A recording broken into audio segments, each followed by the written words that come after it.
Hi, this is Paul, and this is Rough Draft for Sunday, where I run through the current version of my Sunday sermon. The beginning and the end. Last week we preached on the end of the book of Revelation, and this week we jump to the beginning of the Bible, the first chapter in the book of Genesis. There's a deep continuity between the end and the beginning of the Bible. God in the end finally wins what he was looking to achieve in the first place. And even calamity of human fallenness is redeemed in a way where the end is greater than the beginning.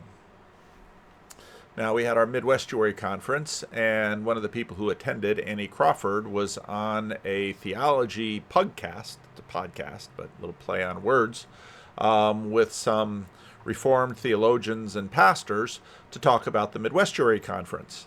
And they had the question, well, why would a Reformed minister have a conference where there was not just Christians there and not just Reformed Christians, but Reformed Christians are very much in the minority in these conferences often, but Catholics and Orthodox and non-believers and people from just across the spectrum. And what would we have in common to talk about? And they pretty quickly zeroed in on it because the Reformed churches have long understood the goodness of the created order, which is something that provides a common ground for us to speak and engage with the rest of humanity, and the fact that the God of redemption is the God of creation. Now, we talked quite a bit last week about decoding, and while we were in the book of Revelation, I warned against decoding, trying to have all of these direct correspondences between one thing and another in the book of Revelation.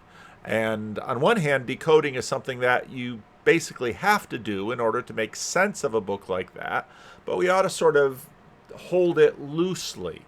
You need enough to make it intelligible, but you have to figure out, well, what is the main point of the text? What is it trying to convey? Now, to some degree, we have the same issue with the beginning of the Bible. Now, in terms of the beginning of the Bible, this has been a big issue for a very long time. This year, in fact, we had the 100th anniversary of the Scopes monkey trial. And part of this is because of fights earlier in the 20th century and the late half of the 19th century when theories of evolution came about. And so the early chapters of Genesis have sort of been a battleground for that. Now, the difficulty is that this text has been used by Christians to argue that the material origins of our world are created and don't simply come about by blind chance and not by God. The issue is that the text assumes that the world isn't created out of blind chance and that the world is created by God. This is an assumption that everyone shared at the time that the text was written and read. And people who assume that blind chaos created don't find the text very convincing. Now, you can look at Stephen Meyer talking to Joe Rogan. There are plenty of places to look at that debate in terms of whether the world is a product of simply chaos.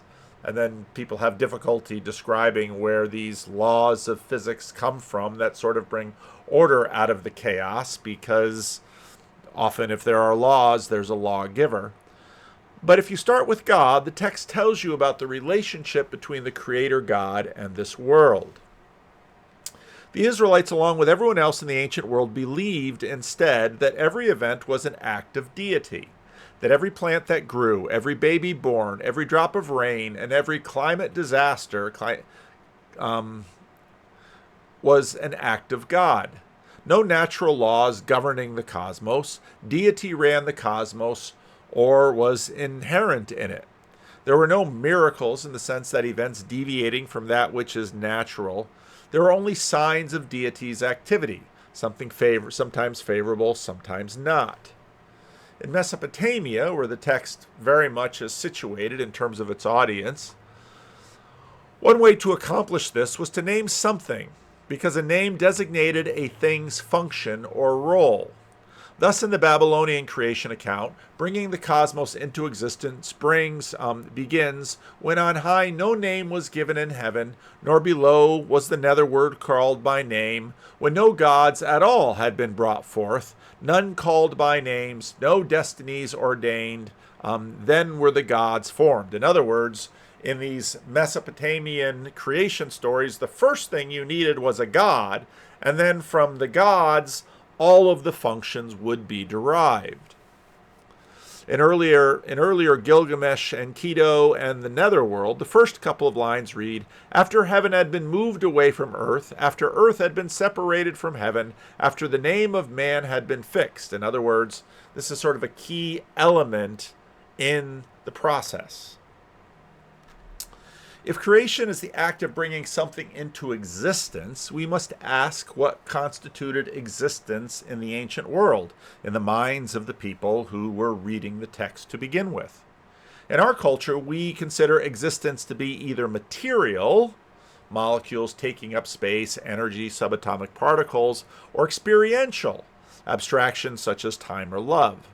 Those definitions, however, are from our culture. In contrast, in the ancient world, something existed when it had a function, when it had a role to play. In Mesopotamia, one way to accomplish this was to name something, because a name designated a thing's function or role. For example, if the mayor names someone to be a police officer, well, the material substrate of that human being is simply assumed. What is highlighted in the naming of a police officer, or the naming of a school teacher, or the naming of a road is in fact what the road will accomplish within the relationships of the thing itself. Thus, in the Babylonian creation account, bringing the cosmos into existence begins when on high no name was given in heaven, nor below the netherworld called by name, when no gods at all had been brought forth, none called by name, no destinies ordained, then were the gods formed. In other words, purpose is what begins all of this. That's where the gods start. Now, the actual Hebrew word create, or bara, also focuses our attention in this direction. In the Bible, only God can perform this action of bringing something into existence. Similarly, in a city, it would be the mayor or the city council that brings forth the police into existence, or the teachers into existence, or the Parks and Rec department into existence. Now, of course, the Parks and Rec department might have offices and employees and all of these things, but you can see the function is inherent and given by the authority that the God possesses. And we see this all the time. In fact, people continue to believe this. If you say to someone, "Are you God's creation?" people will say yes, even though, well, your parents brought you into being.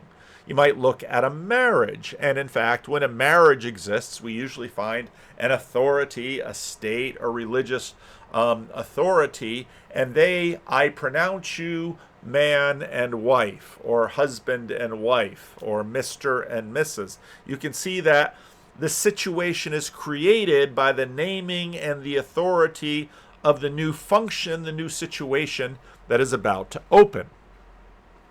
And you know that it's true. It governs lives. You can't see it under a microscope, even though you can watch it play out every day. It's omnipresent within a certain sphere.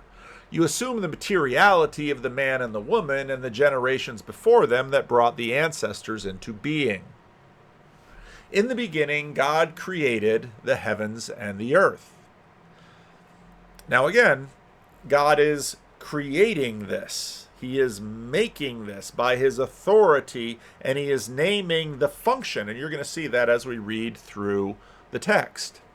Now the earth was formless and empty. Darkness was over the surface of the deep, and the Spirit of God was hovering over the waters. And God said, "Let there be light," and there was light.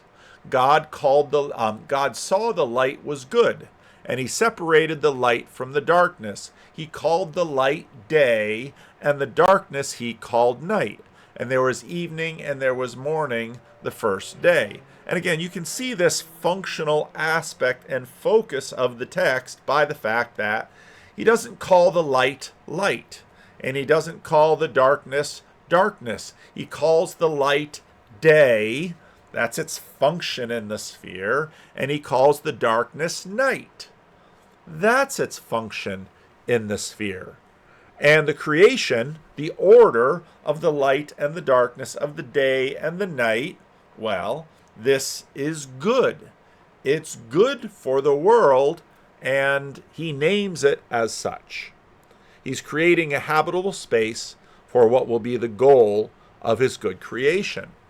Now, you might remember last week when we talked about the book of Revelation, you got into chapter 22, and you have the new heavens and the new earth, and there's like no longer any sea, and there's no longer any night. And you might think, well, what is that about? I thought the night was good. Well, the night is good, but in the imagination of the audience of the book of Revelation, night symbolizes danger and chaos. And the important thing to note in the heavenly city that comes down four square is there is no longer any danger in the night when animals or thieves or someone will jump out of the dark to grab you. It doesn't mean that the light is bad. And you find these kinds of issues if you read the text closely too. And why would the light of the Lord replace a lamp or the sun? Isn't the sun good? It's beside the point. You're looking at the functionality within the symbolism. And God said, let there be a vault between waters to separate water from water. So God made the vault and separated the water under the vault from the water above it. And it was so.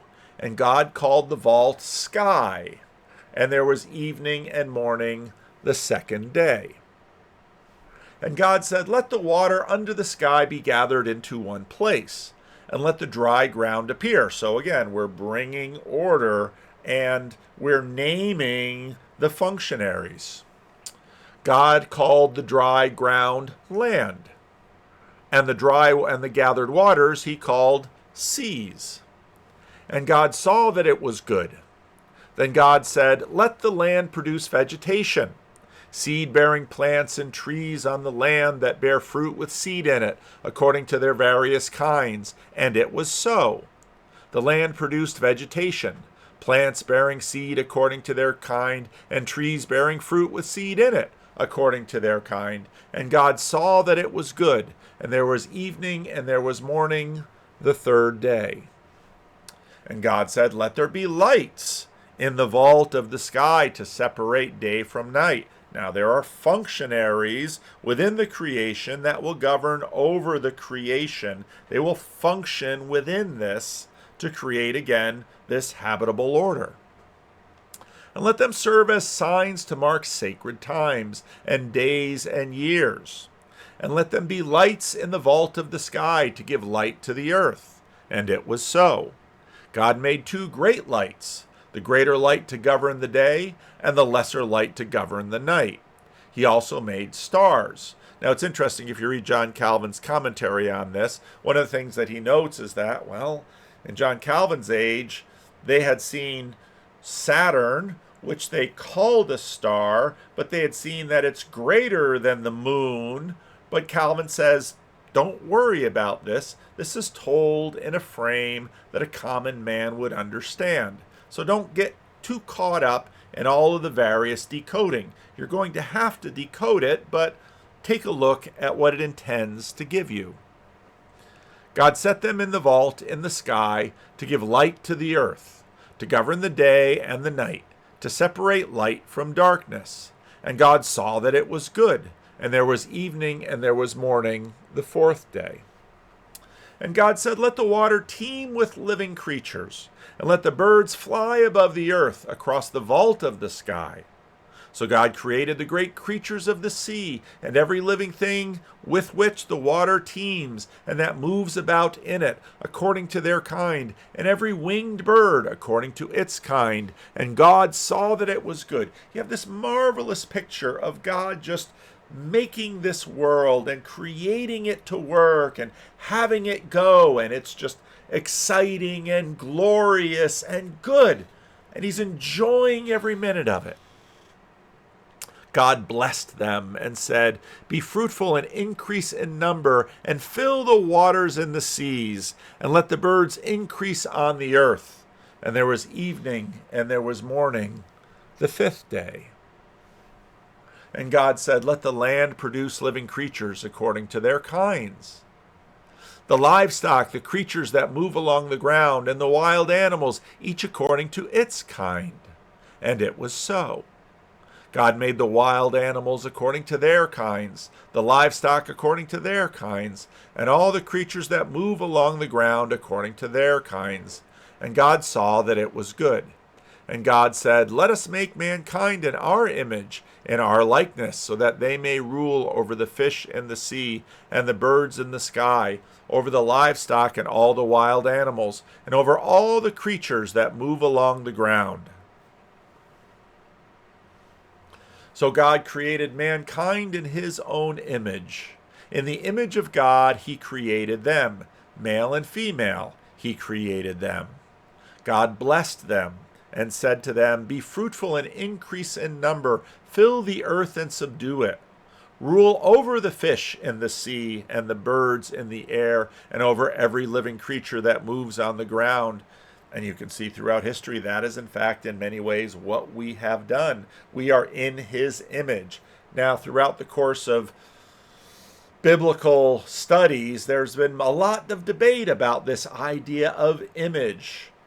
And it seems there are many features of it and many proposals as to what it means, but it seems quite like rulership, like authority. And later, of course, when you find the man and the woman in the garden, the man will be tasked with, again, naming these animals and naming what they are and how they work. This seems to be something given exclusively to the man and the woman and their children.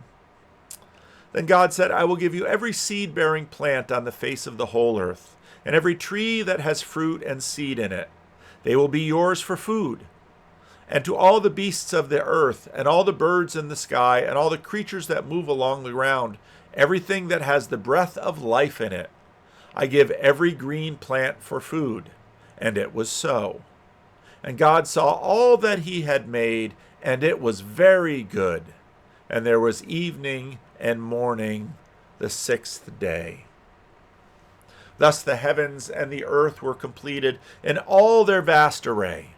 By the seventh day God had finished the work he had been doing, so that the seventh day he rested from all his work. Then God blessed the seventh day and made it holy, because on it he rested from all the work of creation that he had done. We've spoken about this rest before. This is finally the anticipation and the beginning of the fruitfulness of all of his 6 days before now comes together in the seventh day. This is the true inauguration of his reign.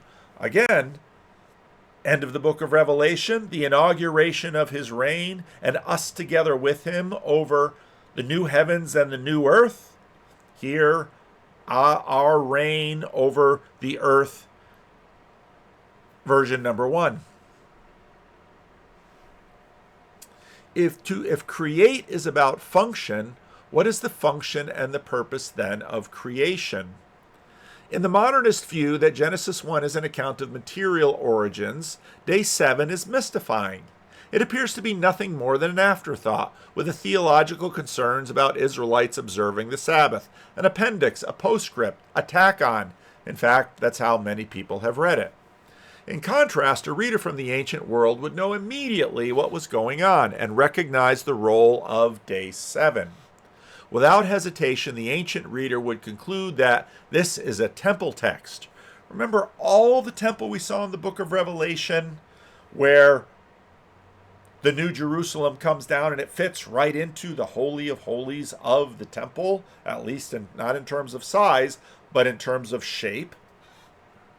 Without hesitation, the ancient reader would conclude that this is a temple text and that day 7 is the most important of the 7 days. That's why it's holy. It's set aside.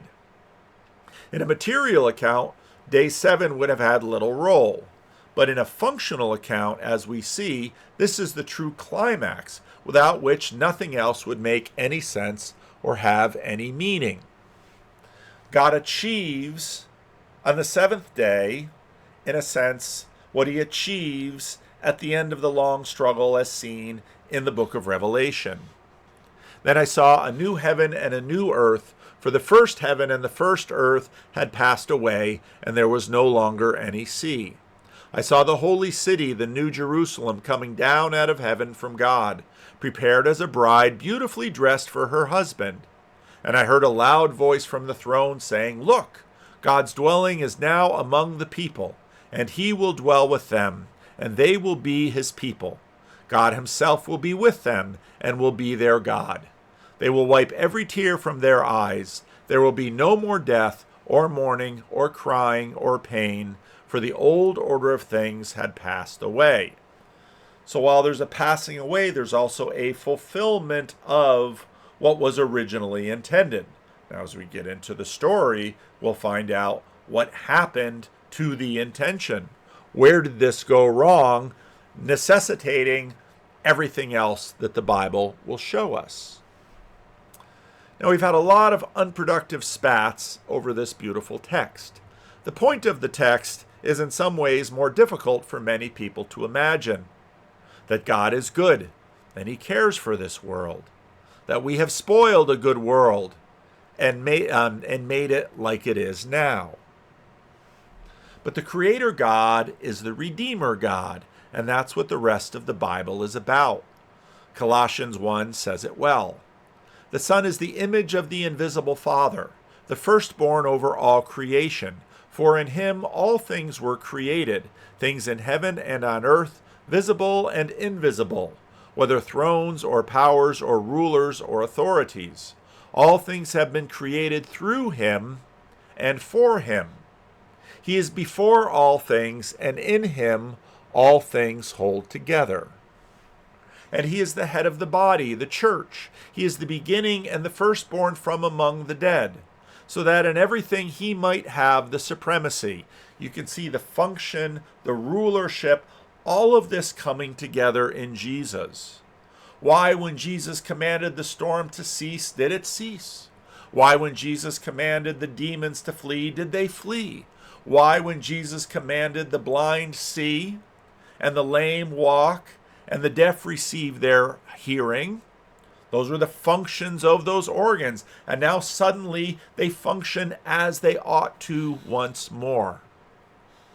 For God was pleased to have all his fullness dwell in him, and through him to reconcile to himself all things, whether things on earth or things in heaven, by making peace through his blood shed on the cross. Once you were alienated from God and were enemies in your minds because of your evil behavior. But now he has reconciled you by Christ's physical body through death to present you holy in his sight, without blemish and free from accusation. If you continue in your faith, established and firm, and do not move from the hope held out in the gospel. This is the gospel that you heard and that has been proclaimed to every creature under heaven. The whole creation is intended to hear this and to feel this, human beings as their head, of which I, Paul, have become a servant. Amen.